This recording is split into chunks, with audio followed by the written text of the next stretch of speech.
Rust. Last day that I have this, the Kawasaki. God, it feels good to be back on this bike. Okay, so now I'm going to go back to the garage to get that looked at.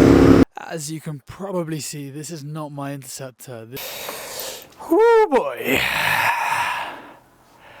Right, back in my bedroom. As you can see, I thought I'd do a little chat to camera because why not?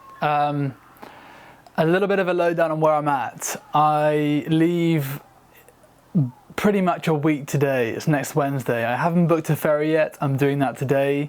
I have been holding off booking the ferry only because I've had a few acting jobs, auditions come in that would be colliding with the dates very near to when I'd be leaving. So we've been kind of waiting to hear back about those before I solidify anything for sure. But I'm booking that today, and once it's booked, it is happening, so I'm very excited about that. And then you might have noticed a few things, a few different bikes in the picture. So the Enfield was in for a week. So I had the Kawasaki Eliminator 500.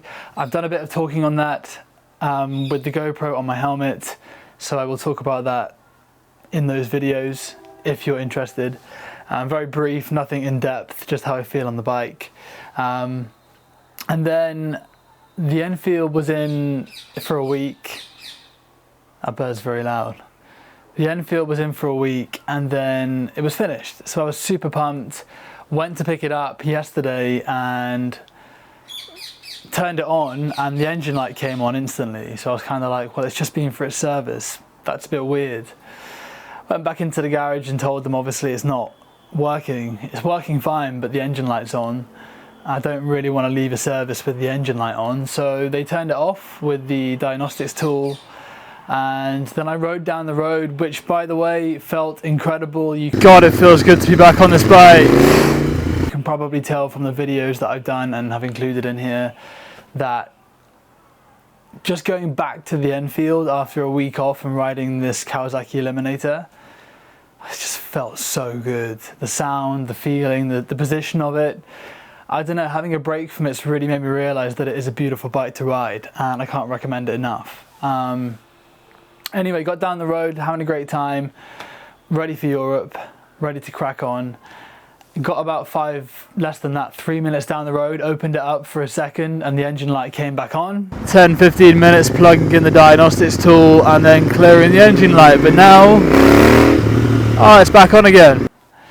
So I took it back to the garage, did a loop around the highway, went back to the garage. There's still some stuff that I want to do. I want to try out packing it as well. I need to go and pick some stuff up, so I do need the pannier rails and stuff like that to go and grab the things that I need.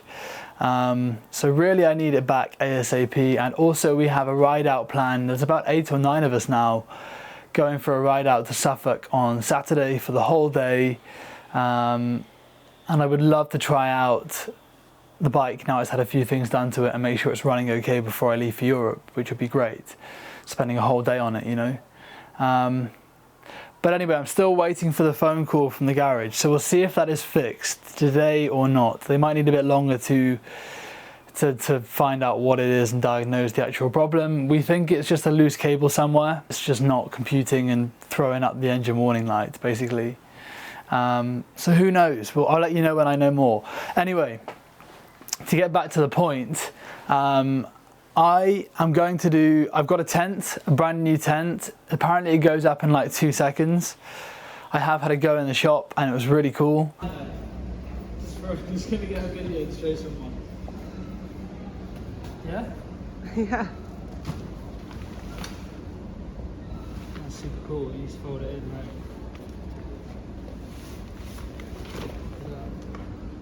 I do struggle to put it back up. I'm gonna let it hold. Nice.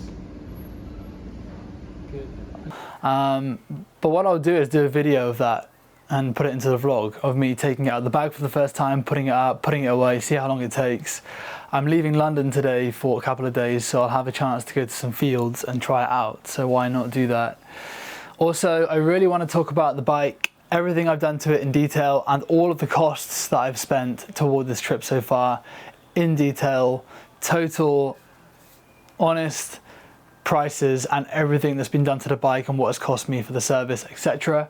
I did mention on the bike, I don't know if it'll be cut into this vlog or not, that I did discover a couple of things that's really interesting to know. If you own a Royal Enfield, you can buy a diagnostics plug-and-play kind of kit, plug-and-play kind of kit, a little yellow box apparently, the diagnostic box, for about £30 on eBay. So that's really useful to know, and I might buy one for Europe just in case something goes wrong and I want to plug it in myself and try and diagnose it and fix it myself. £30, not a lot of money for that kind of tool. And then also I found out, because my bike's still under warranty, I asked the garage whether obviously the servicing intervals on these bikes every 3,000 miles, apparently that is the minimum kind of service interval, the more minor service interval, which obviously you can do some of that yourself, which I have neglected in the past, as you've seen from my vlogs. Anyway, then the actual service, the major service, is every 6,000 miles, so like valve checks, valve clearances, all of that stuff. So as long as you're getting it serviced every 6,000 miles, you're okay. Obviously, if you can and want to, every 3,000 miles is a good time to get it done, but it does build up with money getting it serviced so often. So obviously, to keep within warranty, you have to go to the garage to keep that warranty. You can't do it yourself. So once it's up, obviously you would do that more on your own for the minor ones. But for me, given that it's under warranty, I do have to take it into the garage to stay within warranty. But anyway, to get to my point, I don't need to get it serviced whilst I'm in Europe to stay under warranty, which is great. And I learned something new, which hopefully will help you as well.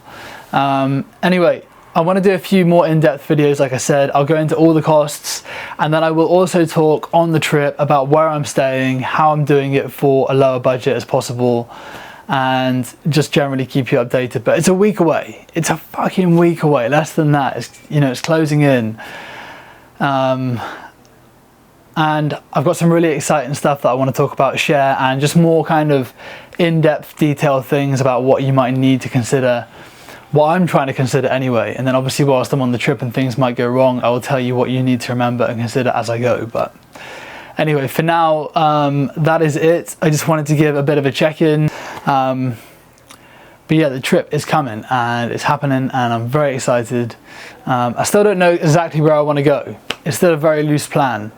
I might go into more detail just before I leave, but for now, enjoy this entry, and I will see you with some really fun, exciting stuff as the trip approaches in the next few days. There's a lot of stuff that I need to cram in, and I hope to have the chance to film most of it, and also then edit that into these entries so you can see it as well. But it's getting exciting now. It's getting exciting, and there'll be much less of this bedroom chat and much more of me being out and about in places from now on. So welcome to Europe, you know, welcome to the Europe vlog or Europe diaries, and I'm looking forward to sharing it with you over the next 6 weeks. Enjoy. Yo, so this is what, entry 7 maybe? I don't even remember now. Somewhere around 7 or 8. It is 29 degrees today. Do my helmet up, that would be a good idea. It is 29 degrees today, so it's kind of like a taste of Europe.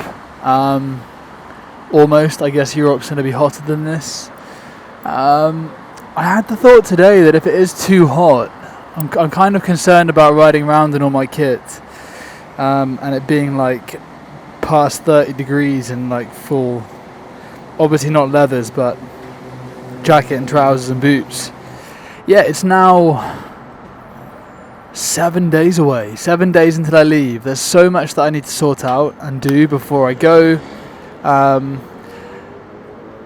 But yeah, I'm so excited right now. I'm so excited. But this is the last day that I have the Kawasaki. I've had it now for pretty much exactly a week, 7 days. I've been riding it every single day pretty much.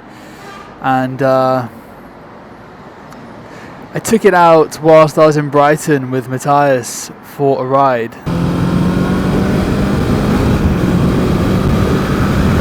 Around Brighton, around Devil's Dyke, around some nice roads, but the sound I tried using 2 mics on stereo so I can mix them, but I didn't do it right and the sound just didn't turn out very well. So I'm redoing a video today whilst I have this bike. I thought that I would have it for longer. Kind of thankful that I don't. I'm ready to get the Enfield back big time. But I thought I'd do a quick video today whilst I still have it. I did want to take it to some roads where I could actually throw it around a bit, but unfortunately you just have this kind of straight dual carriageway in London right now.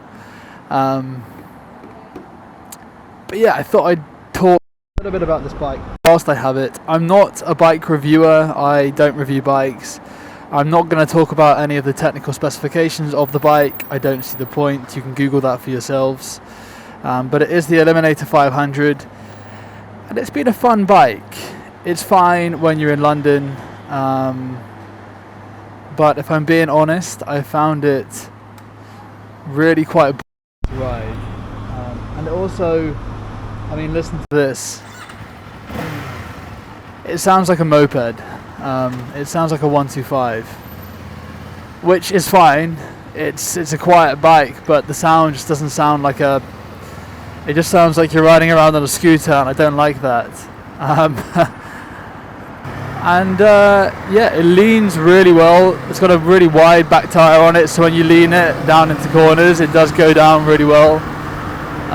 It's smooth. It's very easy to ride. It pulls. So yeah, it's a fun bike, and I think I mentioned it in the first ride out that I had, and my opinion kind of hasn't changed.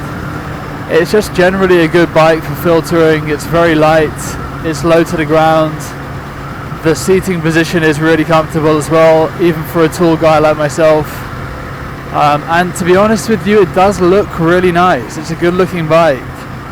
I do get a bit confused with bikes like this, you know, these kind of cruiser come sports bikes. It just feels really weird. But with all of that said, it is a fun bike, and I think it would make a great first bike for someone that's never really ridden before, or it would make a great commuter bike to have in London if you're getting around in busy traffic. But to be honest with you, the price point of this bike is it's quite loud under here. The price point of this bike is, I don't know, maybe £6,500, £6,000. So you're looking at the same cost as, I mean, a Royal Enfield, really, brand new.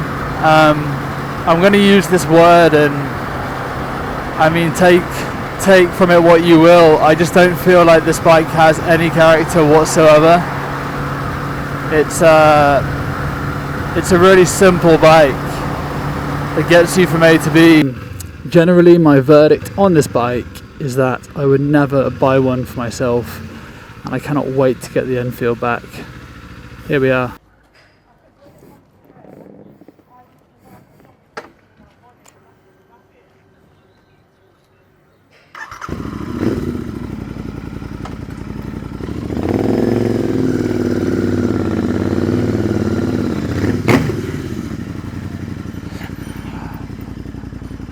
Oh wow. The rear brake feels really weird. I'm used to the Kawasaki now. But God, it feels good to be back on this bike. I actually got to the garage, went to ride it, turned it on, and the service... I'm running out of fuel. Good.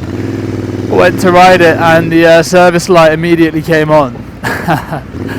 So we had to spend a good 10-15 minutes plugging in the diagnostics tool and then clearing the engine light. But now, oh, it's back on again. Okay, so now I'm going to go back to the garage to get that looked at.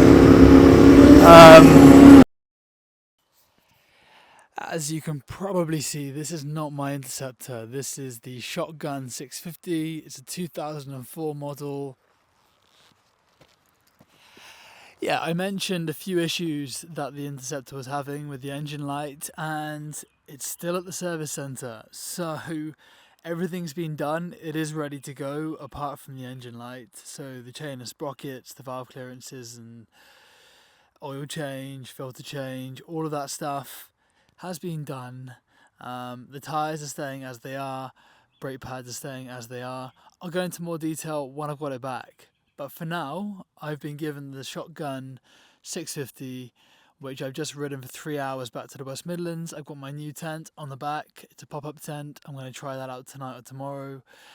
And I've got this bike for a couple of days, so I will film some stuff, talk about it a bit if you want, or not. Maybe we'll see how it goes, see how much time I have. And then I pick my bike up on Friday, hopefully. We now know what the issue is. We know why the engine light is on. It just needs to be fixed, and I will talk about that when I pick it up. I guess that's it for this one, and I will see you on Friday when I collect the Interceptor. Please wish me luck, because yeah, I think I need it right now.